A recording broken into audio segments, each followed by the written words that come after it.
por favor, esteja aqui, para nós ouvir a fé da esperança.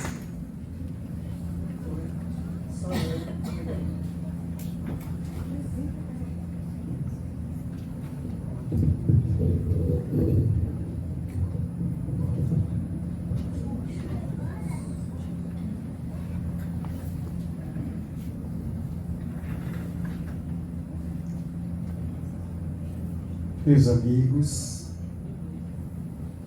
minhas amigas,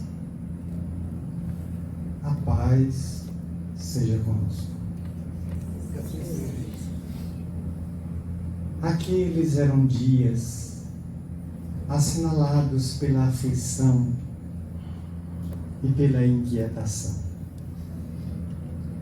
O período de 14 a 18 produziram um saldo de mortos da ordem de 30 milhões. A Primeira Guerra Mundial, a chamada Guerra das Trincheiras, tiveram um artefato até então imbatível: o avião. Não se tem ao certo certeza se oriunda dos irmãos Wright ou do célebre brasileiro Alberto Santos Dumont. O mais pesado que o ar, agora despejava bombas sobre as cidades europeias. Na tentativa de escapar da hecatombe, os soldados cavaram trincheiras, tentando se proteger dos estilhaços, dos obuses e dos artefatos destrutivos que caíam do céu daquelas aves fumegantes. O ano de 18, na sala de Paris, a sala dos espelhos, fora dramática. A Alemanha fora responsabilizada pelos demais países destroçados pelos frutos amargos da guerra. E foram obrigadas a desfazer-se de sua indústria, espoliar o seu povo, consumir as suas riquezas internas e destruir o seu PIB, para garantir o imenso inventário do conflito, ressarcindo as nações em sossobro. Por isso, grande parte dos historiadores considera que o período de 18 a 39 não foi um período de paz, foi uma trégua, em que a musculatura cansada se refez para um conflito muito mais difícil, doloroso e destrutivo. As doutrinas extremistas avançavam no solo europeu. No Japão, o imperador Hirohito se fizera um rei-deus, alguém que ninguém podia olhar para a sua face. E quando saía com os seus cães para passear em alguma praça ou logradouro de Tóquio, esta era esvaziada. E os guardas viravam-lhe as costas, porque ninguém podia ver a face de um deus passeando com os seus cães entre os bancos da praça. Na Itália, um homem se fizera temido e odiado, mas ascendera ao poder como Duce, Benito Mussolini, e arregimentando a força dos casacas vermelhas, tornara a Itália uma potência fascista, que logo, por afinidade ideológica, se alinharia a uma Berlim, dominada pelo orgulho germânico ferido e sob a orientação de um homem nascido na Áustria. Ele, que estivera preso por 5 anos, e na prisão escrevera Mein Kampf, Minha Luta ou Minha Vida, em tradução livre, agora chegava ao poder para inaugurar o Terceiro Reich. O Führer parecia concentrar todas as agonias dos germânicos para resgatar aquele brio esgarçado. Durante os anos de 1910 a 1913, quando ele residia em Berlim, se fizera mais próximo de um velho amigo da Áustria, Dietrich Eckart. E este cidadão, já envelhecido, ou pelo menos maduro, era dado a reuniões noturnas que evocavam os mortos. E Adolf Hitler não tergiversou em participar dessas sessões mediúnicas. O chamado grupo Tully, o grupo das flores, onde as suas faculdades de psicofonia afloraram, e em reuniões tenebrosas, sob a direção de Dietrich Eckart, o jovem Führer, mais tarde o grande chanceler e dominador da Alemanha, dava vazão a entidades que se diziam o chicote de Deus e que estavam prestes a descer à terra para açoitar todas as raças que ameaçassem o poderio dos arianos. Enquanto uma pessoa normal consegue dizer entre 120 e 130 palavras em um minuto, o jovem Hitler fazia discursos de 250 a 280 palavras por minuto. Seus olhos fora da órbita, o suor intenso descendo da face, demonstravam que ele estava sob um hexâmetro, um estado diferenciado de consciência sob o domínio das fúrias, que do mundo invisível brotavam das grutas e das cavernas mais terríveis da subcrosta, para volverem ao plano dos homens na tentativa de arrasar a paz, o frágil instituto da paz. Ele ascende ao poder, período esse que assinala aqui 1930. Se reúnem em Londres um grupo de intelectuais sob a direção de Dr. Robert A. Gray, notável ensaísta e escritor. E esse grupo de intelectuais, onde estão poetas, escritores, ensaístas, filósofos, cientistas políticos e outros, resolvem, no período de 3 anos, fazer uma análise do cristianismo, a doutrina de Jesus, para tentar descobrir por que é que ela não conseguiu desarmar a criatura humana da sua belicosidade, da sua ferocidade. 3 anos de saraus filosóficos resultaram em um livro. Aqui Hermínio Correia de Miranda, que tivemos a honra de conhecer pessoalmente em 1986, quando fez parte do 6º Congresso Espírita da Bahia, no Centro de Convenções na Boca do Rio, a única participação dele. Hermínio, falando no seu livro Cristianismo, a Mensagem Esquecida, se referirá no prefácio a esse livro A Crise do Cristianismo, prefaciado por Dr. Robert A. Gray. E nesse prefácio, em que ele apresenta as conclusões a que chegaram aquele grupo de intelectuais e de pensadores, de filósofos e ensaístas durante 3 anos reunidos em Londres, ele conclui convocando os prováveis leitores deste livro a ofertarem resposta a 2 questões magnas. A primeira: teria falhado o cristianismo na tentativa de desarmar o homem da sua ferocidade? Interrogação. Segunda pergunta: ainda teria condições o cristianismo de desarmar o homem, instalando dentro dele, na sua intimidade profunda, o germe da paz?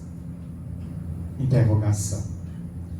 Que os cristãos modernos se desafiem a si mesmos na tentativa de responder as duas magnas questões. Porque nem Hermínio, com toda a sua vasta cultura e a sua densidade psicológica, conseguiu resposta no livro a que nos referimos. Cristianismo, a mensagem esquecida. Porque o que estava em análise não era o cristianismo ortodoxo, daquele da opulência anticristã do Vaticano. O cristianismo a que estamos nos referindo é o cristianismo diretrizes de Jesus, aquelas exaladas pelo doce e suave Rabi da Galileia. E é por isso que a humanidade, adentrando aqueles anos 30 amargos após a hecatombe, na quinta-feira negra do crack da Bolsa de Nova York, no ano de 29, em que todos os governos extremistas surgiam na Alemanha, na Itália, tomavam conta da União Soviética através de Stalin, responsável até hoje por matar mais de 25 bilhões de soviéticos que ele deportou arbitrariamente para os campos gelados da Sibéria. Eis que o Vaticano se vê diante de um desafio, porque exatamente no dia 20 de fevereiro de 1939, ano em que a guerra explodiria no mês de setembro, quando a Alemanha invade os guetos miseráveis da Polônia, esmagando a capital, Varsóvia, e depois avançando sobre os Países Baixos, dominando a Áustria, Suécia, Suíça, Dinamarca, Finlândia, e avançando com Rômmel para o norte da África, a chamada Raposa do Deserto. Eis que no Vaticano, na madrugada de 19 para 20 de fevereiro daquele ano 39 do século passado, um príncipe da igreja, o cardeal romano Eugênio Pacelli, camerlengo, primeiro secretário, a segunda pessoa na hierarquia do Vaticano e que substitui o Papa quando este falece, nas suas atribuições administrativas até a convocação do próximo conclave, se encontra na intimidade do seu quarto, diante do seu oratório pessoal, em profundo estado de recolhimento. Toda a Praça de São Pedro está deserta, a Capela Sistina está fechada, e todos estão recolhidos, mas aquele cardeal ora. Quando de repente ele percebe que uma massa leitosa, branco-amarelada, começa a se formar ao seu lado, e de inopino, de imprevisto, ele começa a ver que um homem vai se condensando para ganhar a forma humana até materializar-se por inteiro. Ao que Eugênio Pacelli quase que solta um grito na garganta que estava sob bloqueio: santidade! E o visitante do além-túmulo responde: não, meu filho, a santidade ficou na terra. Sou apenas teu irmão do infinito. E ouve, Eugênio, porque temos pouco tempo de diálogo. Era Pio X, o falecido Papa, a quem ele havia servido como secretário e camareiro particular. Tamanha a confiança desse pontífice neste jovem cardeal, que havia passado pela Nunciatura Apostólica de Berlim, de Munique, da Baviera, que havia fundado o L'Osservatore Romano em 1935, um dos órgãos oficiais do Vaticano. Ali, A entidade do além-túmulo enfrentava ou confrontava o companheiro de ideal para dizer: Eugênio, escuta-me. Dentro em pouco, a humanidade penetrará à noite, hedionda da guerra. Jesus necessita de um homem que tenha fibra, que tenha amor, que tenha esperança, e que possa conduzir a barca de São Pedro pelas águas tormentosas que vão agitar o caudal da civilização terrestre. Eugênio, prepara-te. Em breve tu serás Papa. Eu, Papa, respondeu o estupefacto Eugênio. Mas está no fastígio da igreja, comemorando o jubileu das suas conquistas eclesiásticas. Pio XI, meu amigo pessoal, gozando de saúde. Eugênio, os desígnios de Deus são insondáveis. Dentro em pouco tu serás Papa e conduzirás a barca de São Pedro num dos momentos mais dramáticos da sua existência até aqui. Prepara-te, porque difícil será o teu calvário. A entidade se dilui e a penumbra volta ao quarto do camerlengo. Sem poder mais conciliar o sono, aliás, ninguém conseguiria mais dormir depois de uma experiência luminosa como essa do dizer de Rudolf Otto, o notável psiquiatra alemão do início do século. Eis que Pacelli desce de seu quarto, atravessa toda a Praça de São Pedro, vai à Capela Sistina, adentra-se pelas catacumbas subterrâneas onde estão inumados alguns papas e altos dignitários da Igreja de Roma, e se dirige exatamente para o túmulo de Pio X, onde se debruça, e entre lágrimas e soluços passa a noite em orações. Quando a alva dissolve a madrugada teimosa, que as primeiras claridades anunciam a urbe romana que ela está despertando para o dia novo, 20 de fevereiro, Eugênio, como que desperta do êxtase, sai das catacumbas e é defrontado por um guarda suíço que vê imensa palidez no rosto do velho cardeal. Eminência, o senhor está se sentindo bem? Estou. O senhor passou a noite nas criptas? Passei. Mas o senhor precisa de ajuda? Não. Eu preciso entender o que está acontecendo. Pio X acaba de me visitar. Mas a eminência, Pio X está morto. Eu sei. Foi ele que me deu o anel e o chapéu cardinalícios. Foi eu que fiz o ofício e li a prece derradeira no momento de inumação do seu corpo. Todo Papa é enterrado em 7 caixões, um colocado dentro do outro, cada um de um material diferente. Mas ele veio dizer-me que em breve serei Papa. Esta noite foi significativa em minha vida.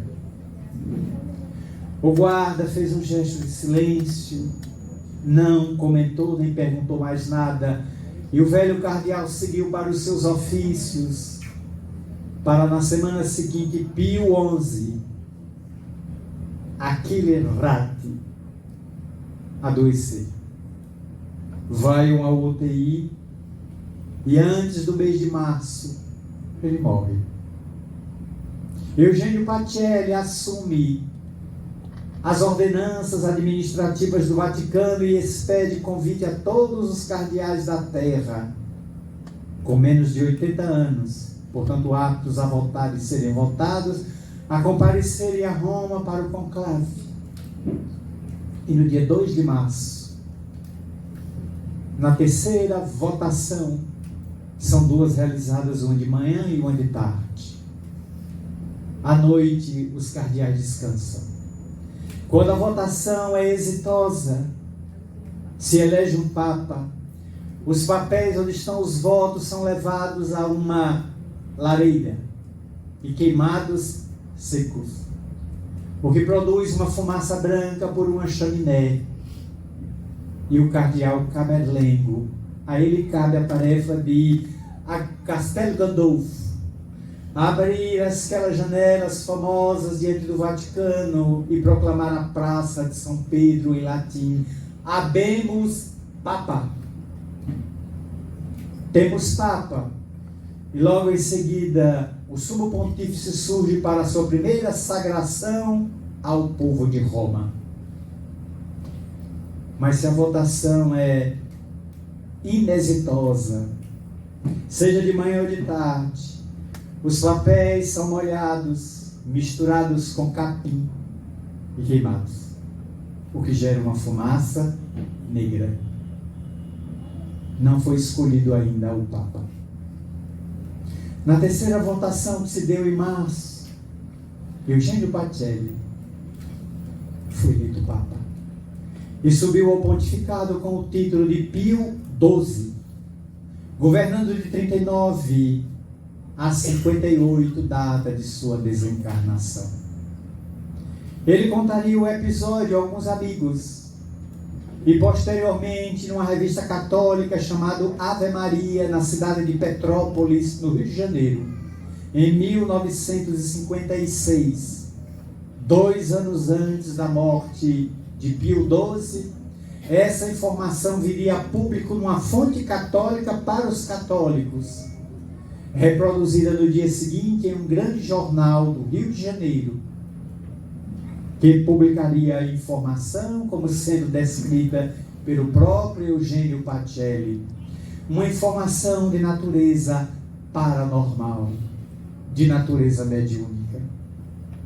Em setembro daquele ano, a guerra explode, e ele vai fazer um imenso esforço, se valendo da fé em Deus, da esperança, da articulação diplomática para salvar mais de 800 mil pessoas, a que ele ajudou, profundamente auxiliado por uma secretária que ele era devotada ao extremo, a irmã Pasqualina, que o acompanhava desde a época de bispo e se tornou praticamente uma eminência parda de saias dentro do Vaticano, auxiliando diretamente.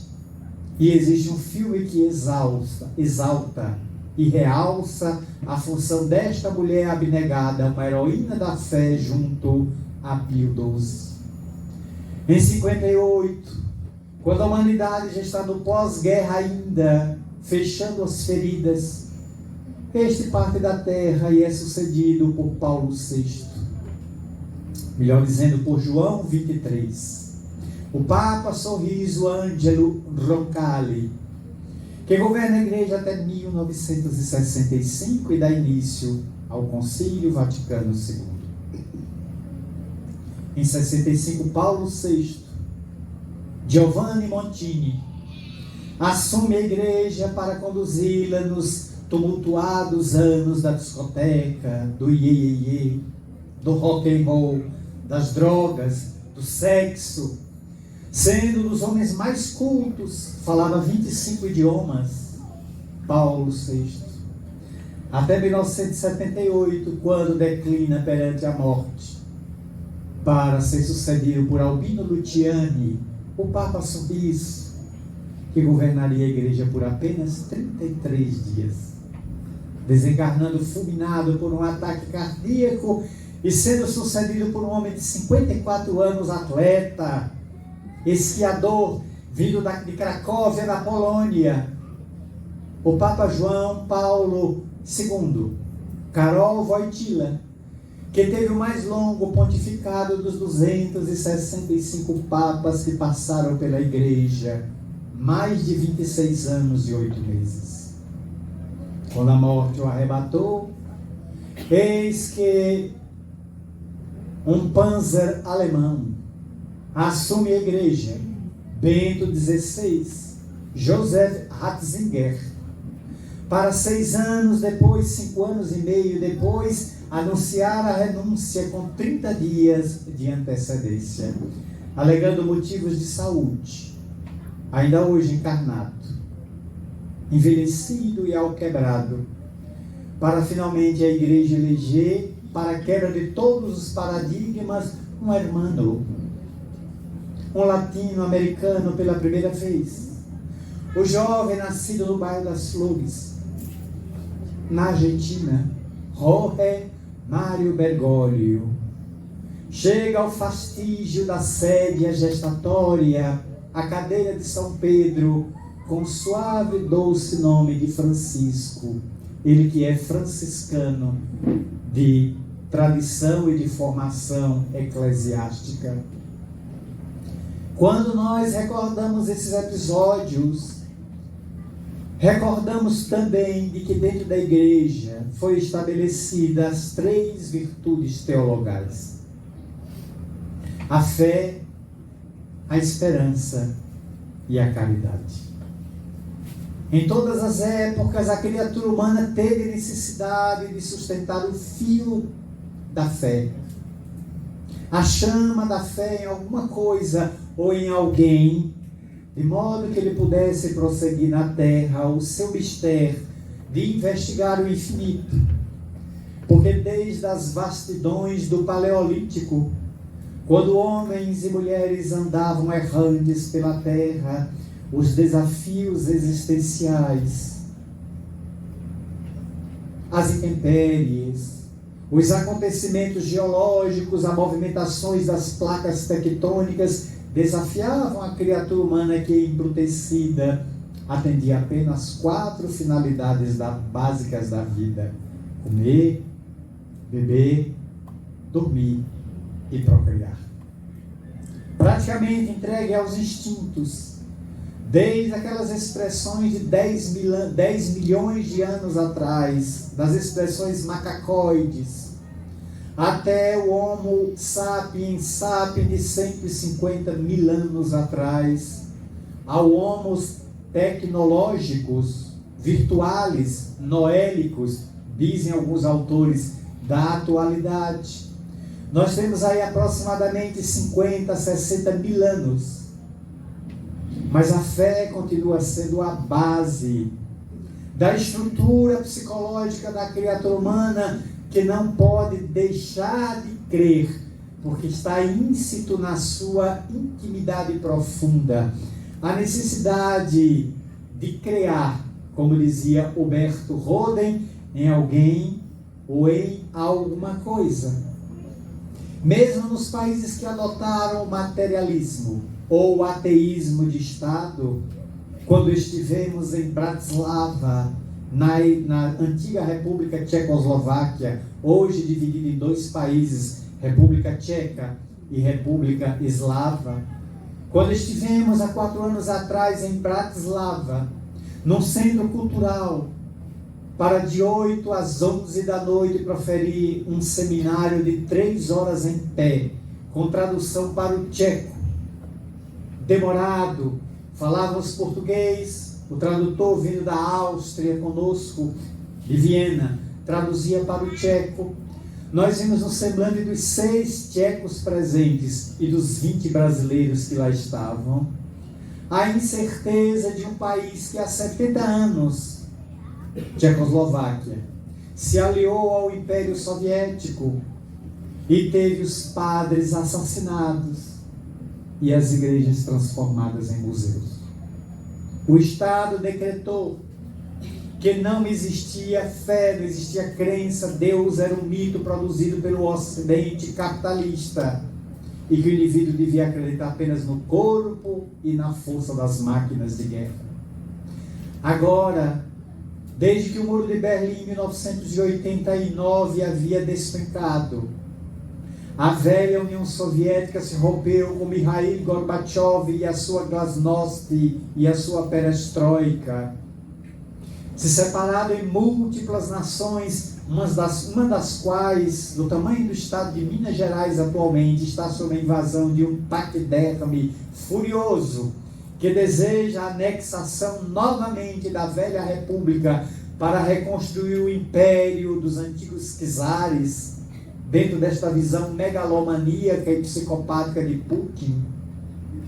Eis que ali estávamos conversando sobre fé, sobre imortalidade, quando um dos tchecos, no seu idioma que é incompreensível para mim, só vou entendê-lo na próxima reencarnação, me perguntou timidamente, com tradução de Joseph Jaculak: seu Mariano, o que é que eu devo fazer se o Satanás passar na porta de minha casa e quiser entrar?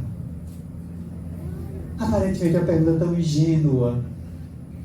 E eu respondi a ele: tranque a porta e passe uma tramela. E não deixe que o chifrudo entre. Aí fui explicar para ele primeiro de onde vem a origem de Satanás, herdeiro das tradições mitológicas, do fauno, do minotauro, daqueles seres do passado que as religiões e a mitologia goécia criou, e nós fizemos uma caricatura para representar que o demônio, Satanás, é aquele ser de olhos vermelhos, como o colírio usa groselha, de chifre, com tridente na mão, rabo, pés de caprino, ovelha ou cabra, usando enxofre como perfume. E eu comentei com ele que o diabo, em pleno século XXI, foi 2018 essa visita, o diabo está moderno. Ele usa paletó, gravata, l'acqua de fiore, natura, usa o boticário. Muitas vezes tem mandato federal no Senado, no Congresso, comanda estados, a nação. E muitas vezes é eleito pelo diabo do eleitor, sempre de 4 em 4 anos, que é o diabo menor, que prefere ser o diabo maior. Porque não tem esclarecimento de quem é que vai coordenar o inferno pelos próximos 4 anos. Porque se não tem a possibilidade de ofertar o céu, empurra pelo menos a população para as labaredas terríveis.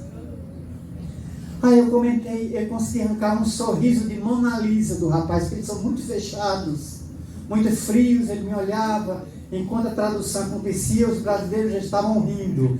Ele ria depois, é o efeito retardado, né?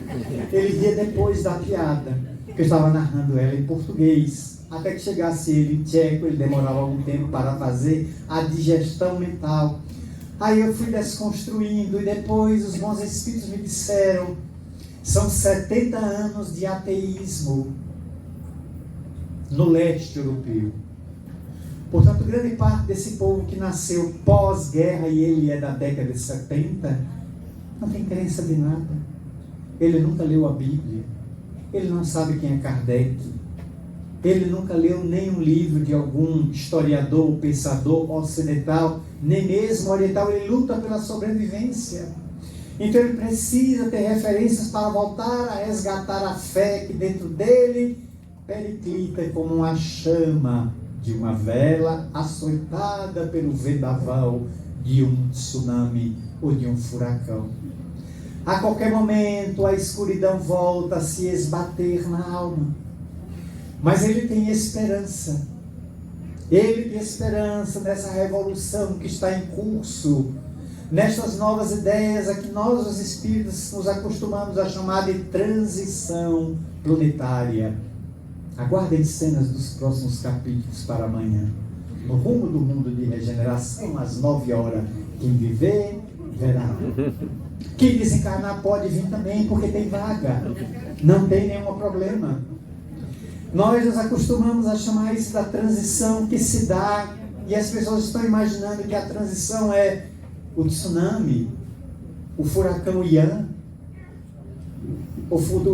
a o terremoto que matou no Haiti em 2004, mais de 350 mil pessoas na capital, inclusive a brasileira Zilda Arnes, que numa igreja falava para 18 clérigos sobre como misturar sal, açúcar e um punhado de água limpa e fazer soro caseiro para evitar a desidratação das crianças. Enquanto ela falava, em poucos segundos, Port-au-Prince, a capital do Haiti, o país mais miserável das Américas, não é pobre, é miserável, rompeu-se em catapulta e a capital virou um inferno. A igreja inteira caiu e aquelas 19 pessoas desencarnaram de súbito. A veneranda trabalhadora do bem, que era médica pediatra, irmã do arcebispo emérito de São Paulo, Dom Paulo Evaristo Arnes, desencarnou subitamente. Ela que esteve conosco no Campo Grande, na Praça 2 de Julho de 2007, ela desencarnou em 2010, para receber das mãos de Divaldo Franco o título de Você e a Paz, homenageando não só ela, mas a pastoral da criança e do jovem, mantido pela Igreja Católica. Ela foi discreta no Campo Grande, não disse uma palavra, só apenas sorria, via aquela massa de povo, recebeu o troféu, se afastou, pegou um veículo e foi para o aeroporto, voltando para a sua cidade natal. Agora, em 2010, cheia de esperança, ela falava para o povo cujos filhos morriam desnutridos. E enquanto falava, morreu em serviço. Quanta honra! É uma desencarnação que provoca na gente inveja. Não morreu numa poltrona de luxo, jogada num sofá assistindo a edição 7ª do BBB. Não, ela desencarnou em serviço, iluminando vidas, porque ela acredita na esperança, acredita que está viva no além, e prossegue trabalhando, agora iluminada pelos clarões do infinito, na devida compreensão de que a morte não interrompe a vida, interrompe a jornada carnal, orgânica, projetando o indivíduo na verdadeira vida de onde ele procedeu e para onde ele vai retornar um dia. Por isso a fé, conforme anunciou Allan Kardec, o ínclito codificador da doutrina espírita, deve ser lúcida, deve ser raciocinada, porque somente uma fé lúcida e raciocinada consegue encarar a razão face a face em qualquer época da humanidade.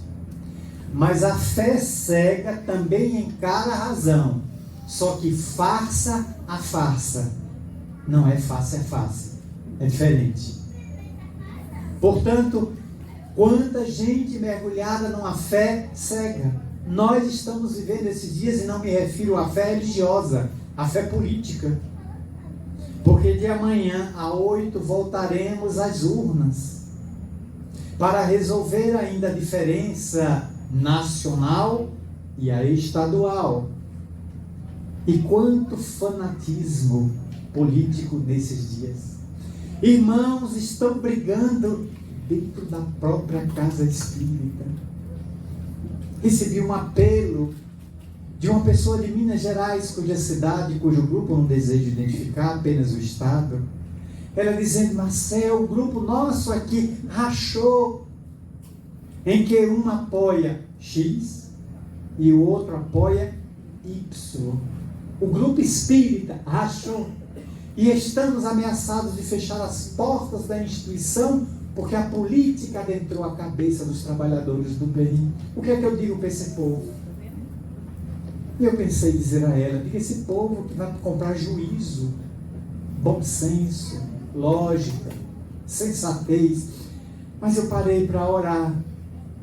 E a benfeitora que dirige os nossos trabalhos há 40 anos, me fitando, respondeu: você já leu a página, o capítulo 148 do livro Fonte Viva? Ele disse: eu já li esse livro várias vezes, mas não posso saber de 180 mensagens de cada livro, porque são 4. 4 livrinhos de Emmanuel, cada um com 180 mensagens. É muita coisa para guardar na memória. Vai dar uma olhada no capítulo 148. E em certo capítulo, em certo parágrafo, Emmanuel diz: não se justifica a inquietação destes dias da política da terra no coração dos aprendizes de Jesus. Como confiar em planos falíveis? Só quem tem plano infalível é Cebolinha contra a Mônica. E só dá errado e ele apanha dela usando Sansão, o coelho com que ela bate nele. O plano infalível é dele, que sempre falha.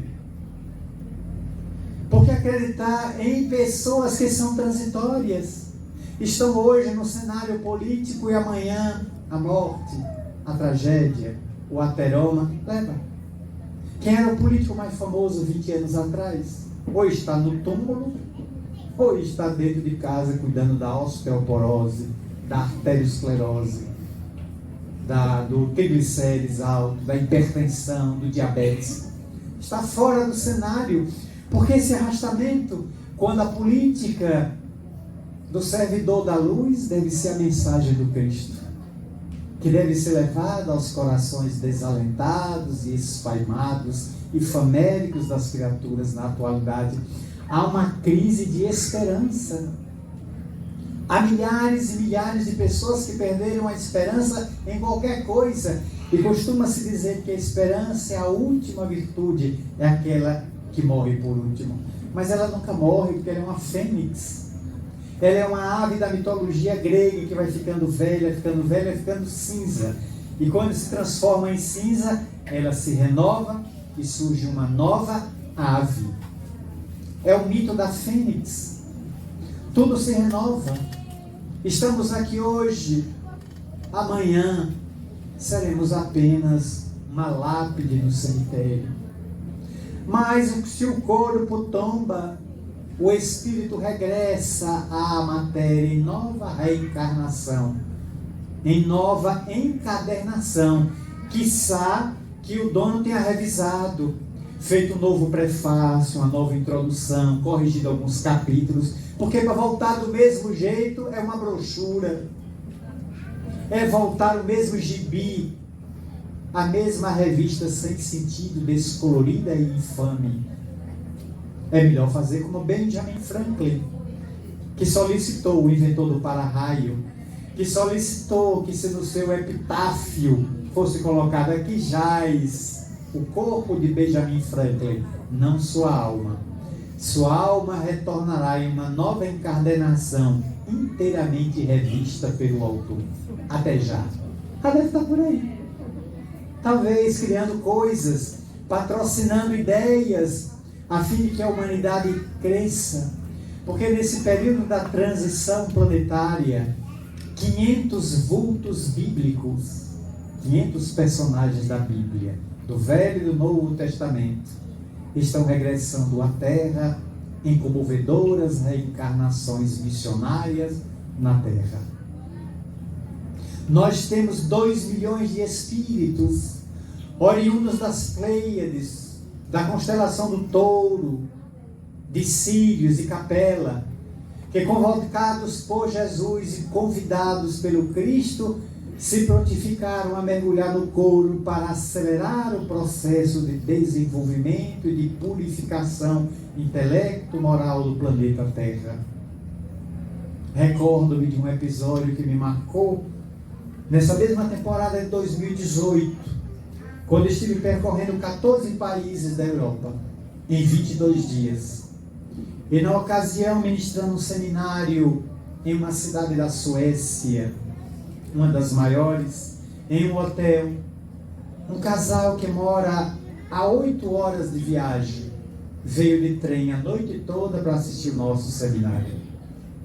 No hotel Michel Marie, e naquele auditório onde já fomos 6 vezes para conferências e seminários, eis que o casal trouxe uma filha, à época com 6 anos de idade. E durante a manhã de domingo fria, fazia 0 grau, a calefação ligada no máximo, aquelas 40 pessoas reunidas num salão que pegava 100. Eis que a menina de 6 anos não tirava os olhos de mim. E eu ministrando um seminário sobre as obras psicológicas de Joana de Ângeles, o que não é fácil para muito adulto deglutir, imagine uma criança de 6 anos. E ela me olhava e sorria. Quando eu a fitava, ela me dava um sorriso. 10 horas deu um intervalo. 10 horas local. Então 5 horas na nossa frente. 10 horas deu um intervalo. 20 minutos de intervalo. As pessoas saíram e o casal veio com a filha conversar comigo. Olha, nós passamos a noite viajando de trem, só para assistir esse seminário. E onde vocês são? Somos de São Paulo. Casamos, viemos para cá, mas nossa filha nasceu aqui. E eu olhei a menina no meio dos pais, me olhando, rindo. Eu olhei para ela e disse: você fala português? Ela disse: perfeitamente. Oh, uma sueca que fala português sem sotaque. E como é que você sabe o nosso idioma? Ela disse: 2 vezes por ano meus pais me levam para São Paulo para visitar minhas avós. E de tanto conviver com meus primos do Brasil, os avós, aprendi também. Falo sueco e falo português. Eu digo sem sotaque. O senhor é muito engraçado. O senhor pega coisas muito sérias e dá tom de humor. Ele disse: muito obrigado. Eu acho que ela estava na frente de Patati ou de Patatá. Foi a leitura que fiz na hora. E aí fica olhando para ela e disse: mas você está entendendo esse seminário de Joana de Ângeles, das obras psicológicas? Estou entendendo tudo. Mas que coisa interessante. Conversamos mais um pouco. E ele disse: vamos para o intervalo. Daqui a 15 minutos nós voltamos. Quando o casal virou minhas costas, saiu caminhando, eu olhei para a menina de costas. E em torno da menina uma aura azul de 1 metro de comprimento em todas as direções. A menina estava dentro de uma bolha que é 1 metro de distância em qualquer direção dela, de cima a baixo, como se ela estivesse dentro de uma bola, caminhando, e a bola a seguia sem lhe atrapalhar os movimentos. Ela foi até a porta, abriu a porta e eu fiquei olhando. Ela saiu, parte da bola azul ficou varando as paredes, a luminosidade. Eu chamei minha anfitriã e disse: Adele, essa menina é alienígena. Ela não é da Terra. Ela deve ser de um orbe muito evoluído. Ela tem uma aura de 1 metro de altura, de distância, de comprimento em qualquer direção em torno dela. Azul. É entidade de alto quilate evolutivo, inconcebível na Terra. Para você ter uma ideia, a nossa aura, a nossa comum, não passa de 3 centímetros além da pele. 3 centímetros. A dela era 1 metro. A minha anfitriã Adele, que estava do lado, disse: nossa, você é médium mesmo. Como assim? Há 1 ano atrás, nesse auditório, nesse mesmo mês, Divaldo Pereira Franco esteve aqui. Esse casal veio com essa menina. Ela então tinha 5 anos de idade. Divaldo está dizendo as mesmas coisas que você está dizendo. Você esteve com o Divaldo? Eu nem sabia que Divaldo esteve aqui. Imagine saber o que é que ele disse. Ele falou.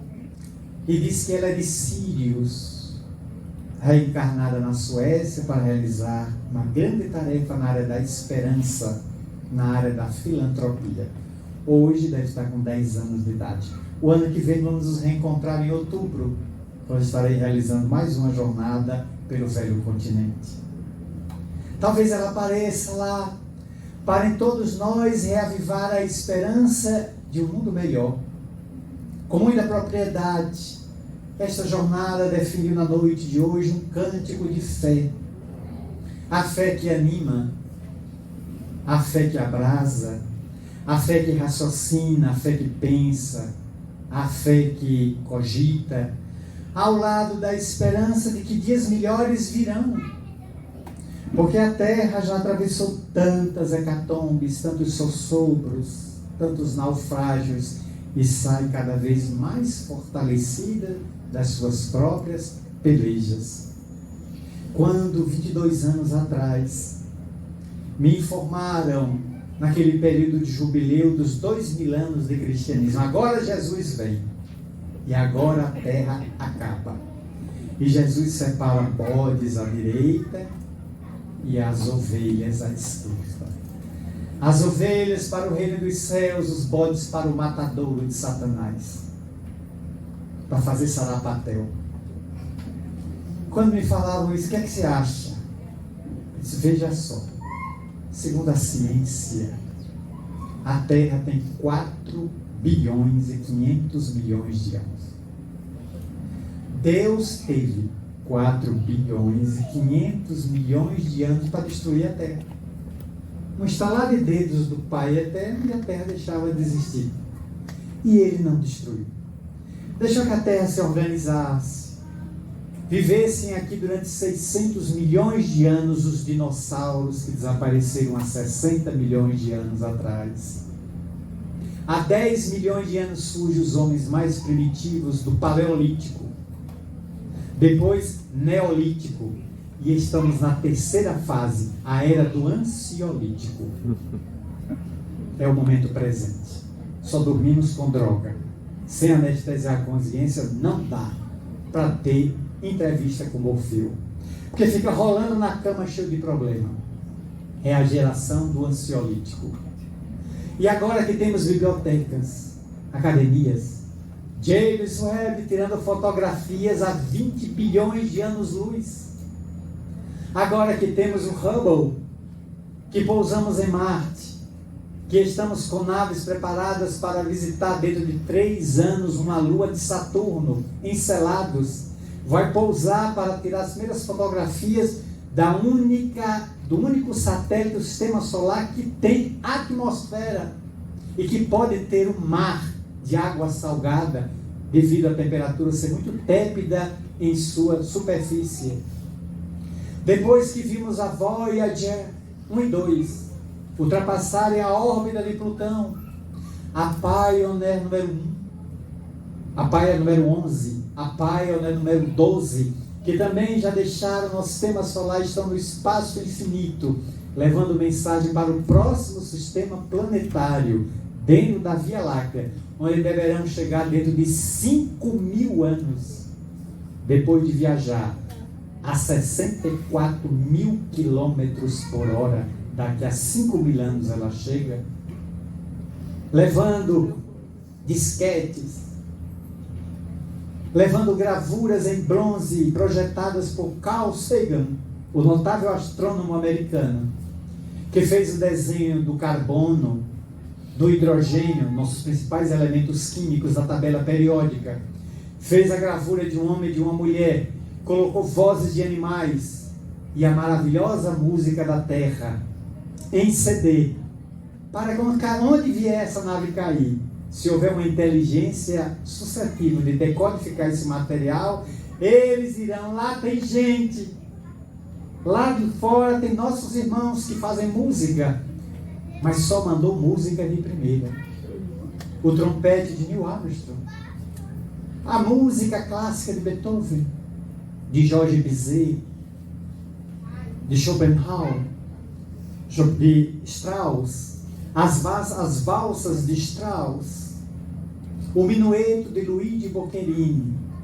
Graças a Deus não houve tempo de enviar a música do Brasil, que se manda essas nossas músicas de carnaval, apavora os nossos irmãos alienígenas.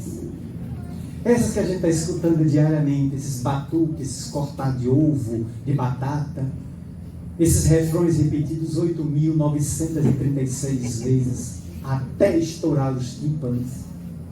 Só música maravilhosa. Depois de tudo isso, a divindade vai e destrói a terra. Tem graça um negócio desse? Se pudéssemos estar diante de Deus e Painho. Ó Paí, assim, Painho, não dá. Eu ainda vou fazer vestibular o ano que vem. Me deu uma chance. Não, eu vou destruir a terra agora. Mas qual é o seu propósito? É erradicar o mal.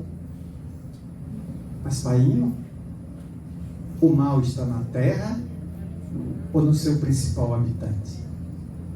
Destrua seu habitante, deixa a terra. O que é que os animais têm a ver com isso? O que é que as plantas têm a ver com isso? Os seres viventes que são filhos de tua sabedoria, ou educa o homem, então mate o homem. Mas o Senhor não pode educar o homem, só pode matá-lo, então então o Senhor não é Deus. Falta no Senhor misericórdia, falta no Senhor compaixão. O Senhor tem esperado até agora, milhares de séculos, em que estamos saindo dos primados, dos vagidos, dos instintos, para as expressões altas das emoções superiores. Agora que a gente está se engalanando e começando a iluminar o cérebro que pensa com o coração que sente, tu mandas uma hecatombe e destrói tudo. Eu ainda nem tenho Pix, pai. Deixa eu criar pelo menos. Não. Como nossas concepções são equivocadas. Mas que Deus é um tirano, é um sátrapa, é um hierofante enlouquecido que diante do menor erro da criatura humana destrói, acaba com tudo, quando a misericórdia divina é muito maior do que possamos imaginar. Eis a fé, mãe da esperança. Eu não sei se a esperança é que é mãe da fé, mas são irmãs siamesas que caminham juntos, porque a esperança não é o que espera, é o que alcança, é o que tem certeza de que vai alcançar, trabalhando e não de braços cruzados, porque somente no dicionário Aurélio Oais é que a palavra êxito vem antes da palavra trabalho, por razão de letra, só. Quem quiser o êxito, trabalha. Então, para nós outros, os cristãos modernos, que adotamos a filosofia espírita, a doutrina dos imortais, cujas vozes maviosas e doces se ouviram em tantas músicas muito bem interpretadas aqui, pela voz feminina de peregrina beleza, pelos dedos ao violão arrancando do instrumento plangente as notas musicais. Seja o nosso hino, nesta noite aprazada de esperança e de fé, de certeza de que a vida continua e que nós a tornaremos melhor a cada dia, à medida que nos tornamos pessoas melhores. Há uma luta insana na tentativa de modificar a cabeça do outro. Dificilmente há uma luta para modificar a minha própria estrutura de pensar. Como diria Gandhi, faça em você a mudança que você deseja ver no mundo. Deolindo Amorim, reencarnado aqui em Baixa Grande, afirmaria oportunamente: o Espiritismo vê na reforma moral do homem e da mulher o ponto de partida de todas as reformas sociais. É utopia, é quimera, é ilusão qualquer tentativa de reformar a sociedade se, vírgula, primeiro, vírgula, a criatura que faz a sociedade não se reformar. A reforma tem que ser do indivíduo que faz as instituições. E o indivíduo melhor fará melhores instituições na Terra. Por isso, seja o nosso poema da noite, as nossas reflexões, um cântico de esperança, de fé, onde em gratidão a este período da primavera, onde os ipês, as caraibeiras, os figos, os buganviles que atravessamos nessa tarde quente de hoje, vindo por aqui, por Mairi, Ipirá e outras pequenas cidades, onde as serras estão com as suas pequenas fazendas e os buganviles explodindo em flores. Eu tive a ideia de pensar: Senhor, enquanto as flores estiverem surgindo na terra, Deus está mandando um sinal de que ainda não perdeu a esperança na criatura humana. Seja nosso poema de gratidão que diz: louvado sejas, Senhor, na glória do lar celeste, pelos bens que nos trouxeste do Evangelho Redentor. na tarefa renovada. Que o teu olhar nos consente. De espíritos reverentes clamamos por teu amor. Pobres, miseráveis cegos que fugimos, da luz a que nos elevas, nossa oração rasga, rompe as trevas, escuta-nos, Mestre, vem. Retifica-nos o passo nessa estrada corrigida, sustentando-nos a vida na força do eterno bem. Dai-nos, Senhor, tuas bênçãos, que nos consola, que nos levanta, que a tua doutrina santa vibre pura e vive em nós. Faze, Senhor, que nós todos, na caminhada incessante, cada dia, cada instante, possamos ouvir-te a voz. Ampara-nos a esperança, socorre-nos a pobreza. Liberta nossa alma presa do erro e da imperfeição. Mestre excelso da verdade, hoje e sempre em toda parte, ensina-nos a guardar-te no templo augusto, venerando e sagrado do próprio coração. Muito obrigado.